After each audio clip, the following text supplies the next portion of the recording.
എൻ്റെ ഭർത്താവിനെ ഏറ്റവും വലിയ ഒരു പീഡന കേസ് നമ്മുടെ കുടുംബത്തോട് ചെയ്ത ഏറ്റവും വലിയൊരു ദ്രോഹമല്ലേ. ഇത്രയും വലിയ ശക്തി പുറകിലുണ്ടായിട്ട് നമ്മളെ വീഴിക്കാൻ പറ്റുന്നുണ്ട്, വീഴിക്കാൻ പറ്റിയല്ല. അതാണ് കൊന്ത. നേരത്തെ അത്ര വിഷമം കൊണ്ട് പറഞ്ഞതാണ്. പിറ്റേ ദിവസം തന്നെ സർവ്വ പോലീസ് കൂടെ വന്ന് എന്നെ അറസ്റ്റ് ചെയ്യാൻ വേണ്ടി. ആ വേദന അവരും അനുഭവിക്കണം. മാതാവ് ഉണ്ടെങ്കിൽ അത് നടന്നിരിക്കുമെന്ന് പറഞ്ഞു. അതുപോലെ അത് നടന്നു. ഇവരെല്ലാവരും നമുക്കെതിരെ കളിക്കുമല്ലേ.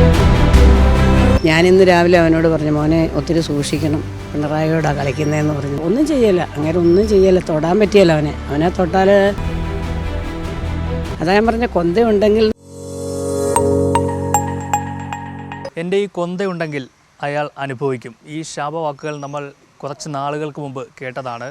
അത് മറ്റാരുമല്ല പറഞ്ഞത്, പൂഞ്ഞാറിലെ മുൻ MLA PC ജോർജിൻ്റെ ഭാര്യ ഉഷ ജോർജാണ്. അതിനുശേഷം ഒരുപാട് തിരിച്ചടികളാണ് പിണറായി വിജയൻ സർക്കാരിന് ഉണ്ടായത്. ഇപ്പോൾ അവസാനമായി മുഖ്യമന്ത്രിയുടെ മകൾ വീണ വിജയന് നേരെ രജിസ്ട്രാർ ഓഫ് കമ്പനീസ് പിടിമുറുക്കിയിരിക്കുകയാണ്. ഈ ഘട്ടത്തിൽ ഉഷ ജോർജ് നമ്മോടൊപ്പം ചേരുകയാണ്. ചേച്ചി, അന്ന് വളരെ വിഷമത്തോടെ പറഞ്ഞ വാക്കുകൾ അത് ഫലിക്കുകയാണോ? എനിക്കങ്ങനെ ഫലിക്കണം എന്നൊന്നുമില്ല. പക്ഷേ നമ്മളോട് എൻ്റെ ഭർത്താവിനെ ഏറ്റവും വലിയ ഒരു പീഡന കേസ്, വേറൊരു കേസ്, ഇതെല്ലാം കൂടെ ഒരു മനുഷ്യനുണ്ടാകുന്ന നമ്മുടെ കുടുംബത്തോട് ചെയ്ത ഏറ്റവും വലിയൊരു ദ്രോഹമല്ലേ. അതിനെതിരെ എൻ്റെ അന്നേരത്തെ അത്ര വിഷമം കൊണ്ട് പറഞ്ഞതാണ്. പിറ്റേ ദിവസം തന്നെ സർവ്വ പോലീസ് കൂടെ വന്ന് എന്നെ അറസ്റ്റ് ചെയ്യാൻ വേണ്ടിയിട്ട്. ഞാൻ തോക്കെടുക്കുമെന്നൊക്കെ പറഞ്ഞാൽ അന്നേരത്തെ ഒരു വിഷമത്തിന് ചിലപ്പോൾ ആ വികാരം കൊണ്ടങ്ങ് പറഞ്ഞു പോയതാണ്. അപ്പം ആർക്കും താങ്ങാൻ പറ്റിയല്ലായിരുന്നു പുള്ളിയെപ്പറ്റി ഈ ഒരു വിഷയം. പിന്നെ ഇത് കേസിൽ കൊടുക്കുമല്ലേ. പുള്ളി തെറ്റ് ചെയ്യാത്തതുകൊണ്ടാണ് മാതാവ് അത് ആ ഒരു ദിവസം കൊണ്ട് പുള്ളിയെ നമുക്ക് വിട്ട് കിട്ടിയില്ലേ. അല്ലെങ്കിൽ ഒരു പീഡന കേസ് എന്ന് പറയുമ്പോൾ അന്നേരം അത് ജഡ്ജിക്ക് മനസ്സിലായി, എല്ലാവർക്കും അത് മനസ്സിലായല്ലോ. ഇന്നലെയും കൊണ്ടേ പരാതി കൊടുത്തിട്ട് നമ്മൾ ഊരി പോകുന്നില്ലേ. അതാണ് ഞാൻ പറഞ്ഞ കൊന്തയുടെ ശക്തി എന്ന് പറഞ്ഞാൽ. എന്ത് തോന്നുന്നു, ഇപ്പം മുഖ്യമന്ത്രിയുടെ മകൾക്കെതിരെ വലിയ അന്വേഷണവും ഇപ്പോൾ പിടിമുറുക്കി? ആ വേദന അവരും അനുഭവിക്കണം. പക്ഷെ അവർ തെറ്റ് ചെയ്തിട്ടാണ് അനുഭവിക്കുന്നവർ. ഇപ്പോൾ ഷോൺ ഇതിൻ്റെ പുറകെ നിന്ന്, ഷോണും പറയുന്നത് നിങ്ങൾ കേട്ടില്ലേ, എൻ്റെ കുടുംബത്തോട് ചെയ്ത അതിന് മറുപടി കൊടുക്കാതിരിക്കാൻ പറ്റിയല്ലോ. പക്ഷേ അവനതിൻ്റെ പുറകെ തന്നെ 24 മണിക്കൂറും നിൽക്കുന്നുണ്ടെന്നാണ് എനിക്ക് തോന്നുന്നത്. അപ്പം ഞാനിന്ന് രാവിലെ അവനോട് പറഞ്ഞു, മോനെ ഒത്തിരി സൂക്ഷിക്കണം, പിണറായിയോടാണ് കളിക്കുന്നതെന്ന് പറഞ്ഞു. എന്നാലും പറഞ്ഞു, അങ്ങനെയൊന്നുമില്ല, ഞാനൊരു 10 പേര് എൻ്റെ കുടുംബത്തിൽ തന്നെ, നല്ല ആൺപിള്ളേരുണ്ടല്ലോ ഞങ്ങളുടെ കുടുംബത്തിൽ, നല്ല മിടുക്കന്മാരായ ആൺപിള്ളേരുണ്ട്.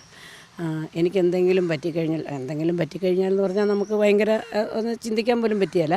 എന്തെങ്കിലും പറ്റിക്കഴിഞ്ഞാൽ ഒന്നും ചെയ്യല, അങ്ങനെ ഒന്നും ചെയ്യല, തൊടാൻ പറ്റിയല്ല അവനെ. ഇനിയിപ്പോൾ ഇതിൻ്റെ പേര് നാളെ പോലീസ് വന്നാലും എനിക്ക് പ്രശ്നമില്ല. അവനെതിരെ എന്ന് പറഞ്ഞാൽ അവൻ എന്താ ചെയ്തതെന്ന് എല്ലാ മാധ്യമങ്ങൾക്കും അറിയാം. അവനെന്താ ചെയ്തതെന്ന്. അവനൊരു ഇയാളുടെ കള്ളത്തരമെല്ലാം ഒന്ന് പുറത്തു കൊണ്ടുവരാൻ നോക്കുന്നവരെല്ലാം അവർ തീർക്കുക. അല്ലെങ്കിൽ അവർ ഇപ്പം 2-3 പേര് ഇതിനെതിരെ, ഈ കേസിനെതിരെ വന്നു, അവരെ അമുക്കി കളഞ്ഞില്ലേ. പൈസ കൊടുത്ത് ഒതുക്കുന്നതാണിത്, എനിക്കറിയാതെ. ഉള്ള പൈസ, കേരളത്തിൻ്റെ പൈസ മുഴുവൻ കട്ടുമുടിച്ചിട്ട് പിന്നെ എന്താ ഇയാൾ ചെയ്യുന്നത്. പിണറായി വിജയനൊരു സ്വസ്ഥതയെന്ന് പറയുന്നത് പിന്നെ കിട്ടിയിട്ടില്ല. ഇന്നും കണ്ടു ഇതിനകത്ത് വേറെ എന്തോ ഒരു അലിഗേഷന്. നമ്മൾ ഒരു തെറ്റും ചെയ്യാതെ ഈ പുള്ളി ചങ്കും കരളുമായിട്ട് നടന്നിരുന്ന എന്താ തെറ്റ് ചെയ്ത്. അപ്പം നമ്മളെ വീഴിക്കണം, പക്ഷെ നമ്മളെ മാതാവ് വീഴിക്കല്ല, അതേ ഉള്ളൂ. ഏത് വിധേനയോ അവരെയൊക്കെ തീർക്കുക, പെണ്ണ് കേസിൽ പെടുത്തിയോ അല്ലെങ്കിൽ മറ്റേതെങ്കിലും കേസിലൊക്കെ പെടുത്തി അങ്ങ് തീർക്കുക. പക്ഷെ നമ്മുടെ അടുത്ത് ഇതൊന്നും നടക്കുകയല്ലേ. അതാ ഞാൻ പറഞ്ഞ, കൊന്തയുണ്ടെങ്കിൽ എന്ന് പറഞ്ഞാൽ ഞങ്ങൾ ഞാൻ ഒരാളല്ല, ഈ കുടുംബമായിട്ട് ബന്ധപ്പെട്ടവരും കുടുംബത്തിലുള്ളവരും എല്ലാവരും പ്രാർത്ഥിക്കുന്ന നമ്മുടെ ഇതിന് വേണ്ടിയിട്ടാണ്, ഈ പുള്ളിയുടെ നന്മയ്ക്ക് വേണ്ടിയിട്ട് മാത്രം പ്രാർത്ഥിക്കുന്ന കുടുംബക്കാരാണ്. അല്ലാതെ അവിടെ ഇവിടെ ഇരുന്ന് അസൂയം പറഞ്ഞിരിക്കുന്നവരല്ല നമ്മൾ. ജനങ്ങളോട് എന്താ പറയുക? അല്ല, നമ്മൾ സത്യസന്ധമായിട്ട് ജീവിക്കണം. പുള്ളി ഇപ്പം കഴിഞ്ഞ പ്രാവശ്യം ഇലക്ഷന് തോറ്റു. പുള്ളിയുടെ സത്യസന്ധത കൊണ്ടാണല്ലോ എല്ലാവരും പുള്ളിക്കെതിരെ കളിച്ചത്. പുള്ളി എതിര് പറഞ്ഞവരെല്ലാവരും പുള്ളി എന്തൊക്കെ ചെയ്തു, എന്തൊക്കെ നാടിന്. ഇപ്പം ഒരു MLA ഉണ്ടല്ലോ, നാടെന്താ ഇത്, MLA പറ്റി കേൾക്കാനുണ്ടോ?